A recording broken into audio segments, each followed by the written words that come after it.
안녕하세요. 저는 인제대학교 디지털 항로화 헬스케어 학과에서 겸임교수를 하고 있는 박주영입니다.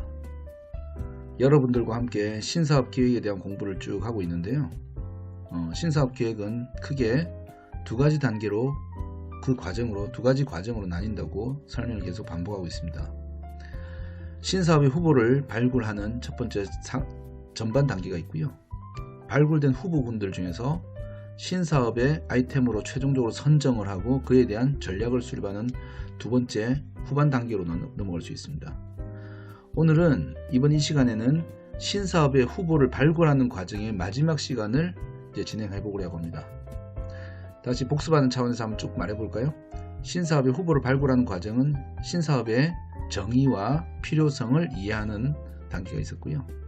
그 다음 사업 아이템을 발굴하기 전에 탐색하는 단계, 그 다음 기업의 역량 분석, 해당 사업 아이템을 직접 실행해야 되는 주체가 바로 기업이기 때문에 그 기업의 역량과 해당 아이템을 매칭해 보는 과정인 거죠. 마지막 네 번째로 사업 아이템의 후보를 발굴하는 여러가지 기본 기술들을 제가 또 설명을 하고 있습니다. 자, 마지막 사업 아이템의 후보 발굴의 기본 기술도 크게 세 가지로 나뉘었죠. 사업 아이템 발굴의 두 가지 핵심 요소에 대한 얘기를 했고요. 시장과 관련된 외부 환경의 변화에서 기회를 찾는 방법들도 설명을 했고, 핵심 역량을 통해 새로운 길을 찾는 방법, 오늘 바로 그 핵심 역량을 통해서 새로운 길을 찾는 그 방법에 대해서 설명을 세 가지의 챕터로 제가 설명을 드리려고 합니다. 첫 번째 챕터는 역량의 변화로 확장되는 사업 영역이란 제목으로 설명을 드릴 거고요. 두 번째는 변화된 핵심 역량으로 새로운 아이템을 찾는 프로세스에 대한 얘기를 할 겁니다. 마지막 세 번째로는 핵심 역량으로 인접 사업까지 확장한 사례들을 설명드릴 건데 요걸 한번 재밌게 따라서 와주시면 감사하겠습니다. 자, 그러면 전반 단계에 대한 마지막 시간 재밌게 한번 시작해 볼까요? 첫 번째 챕터, 역량의 변화로 확장되는 사업 영역. 어떤 얘기를 하는지 한번 들어보시겠습니다. 기업이 새로운 사업 아이템을 발굴하는 과정에서 고려할 주요 두 가지 요소를 시장성과 핵심 역량이라고 제가 설명을 드렸었습니다. 일반적으로 정상적인 기업은 자신들의 핵심 역량에 가장 적합한 사업 영역을 메인 비즈니스로 선택하고 그 방면에서 효과적인 아이템을 발굴하고 선정하게 됩니다.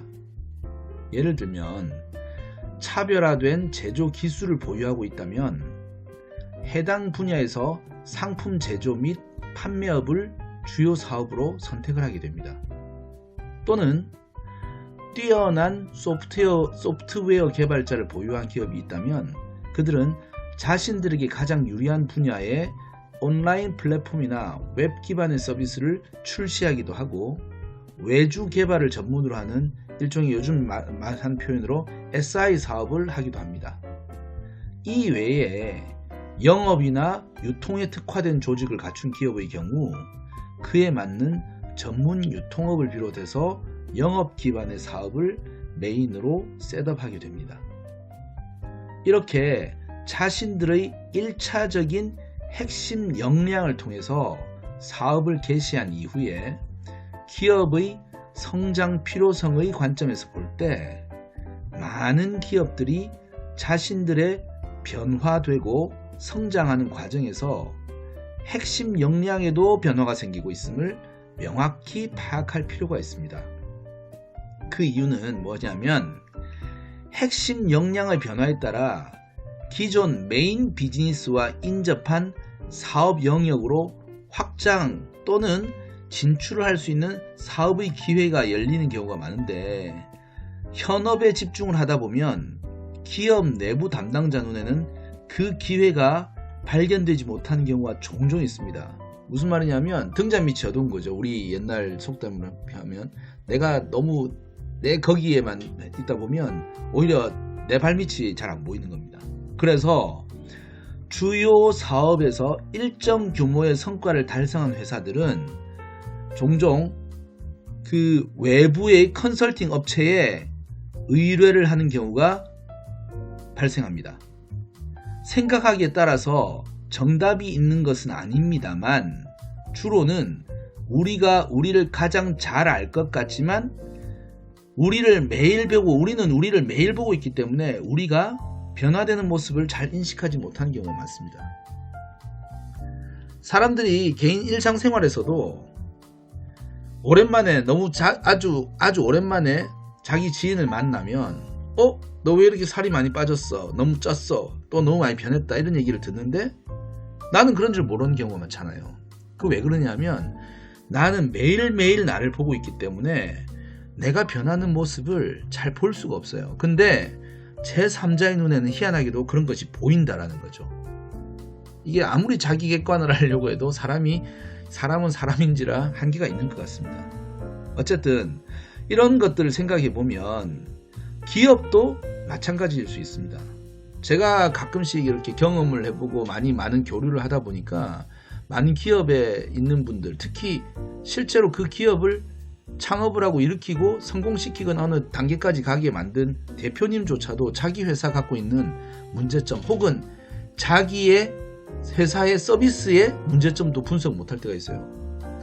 제가 어떤 경험이 있었냐면 어떤 말하면 알만한 엄청 큰 지방에 있지만 엄청 큰 금융그룹의 모바일 뱅킹 서비스가 하나 있었습니다.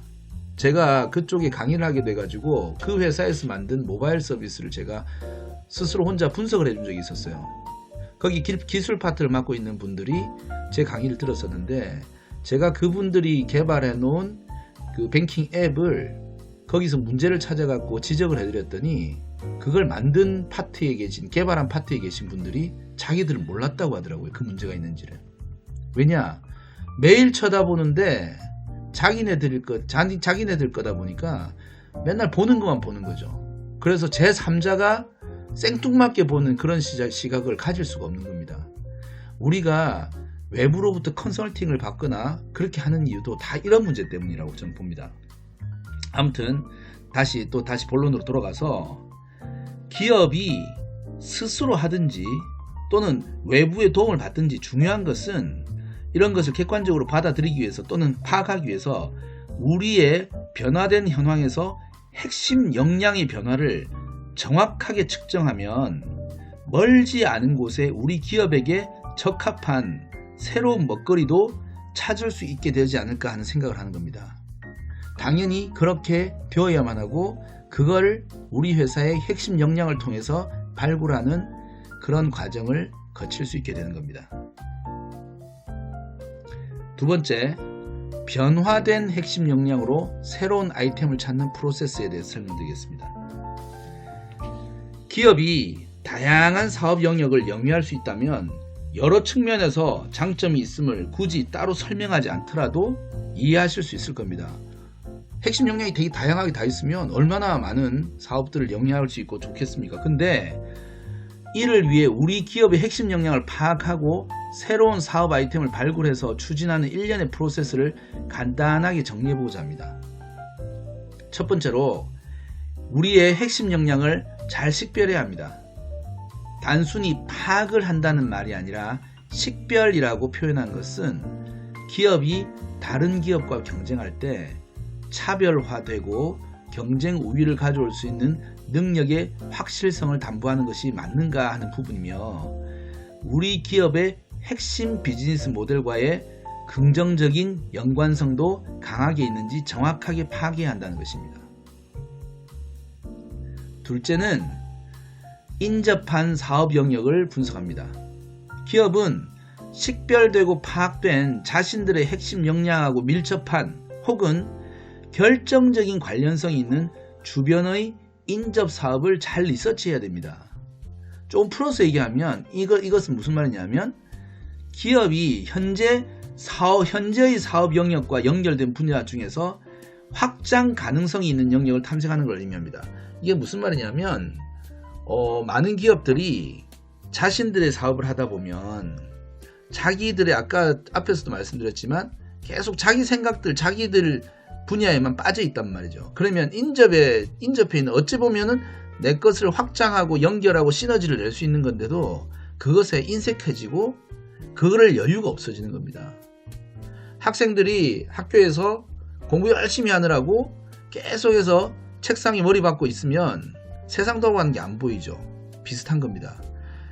사회생활을 하면 사회생활이라는 그 언어 자체에 그런 좀 희한한 오해가 있을 수 있는데, 사회생활이라고 하니까 이 직장생활 하는 것이 마치 진짜 사회가 돌아가는 것을 이해하고 호흡을 같이 하는 것처럼 착각하는데, 대한민국의 전 세계도 마찬가지지만 어떤 제가 통계 자료를 본 적이 있는데, 수많은 직장인들이 직장 생활을 하면서 내가 맨날 다니고 매일마다 활동하는 그 영역 밖에서의 활동조차도 안 하지만 사고 자체도 그 폭을 넘어가지를 못한다는 그런 통계 분석을 제가 본 적이 있거든요.